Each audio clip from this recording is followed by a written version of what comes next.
పోలీసులు అనుమతినిచ్చారు. ఈ ప్రాంతంలో బండి సంజయ్ మీటింగ్ కు అనుమతినివ్వలేదు.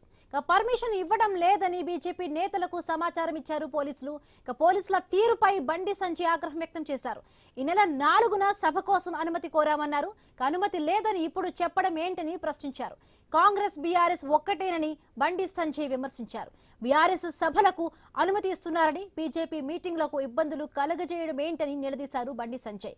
ఒక వర్గం ఓట్లు పోతాయని కాంగ్రెస్ కు భయం పట్టుకుందని బండి సంజయ్ ఆరోపించారు. జూబ్లీహిల్స్ ప్రజలు అన్ని గమనిస్తున్నారని, తగిన తీర్పు ఇస్తారని స్పష్టం చేశారు.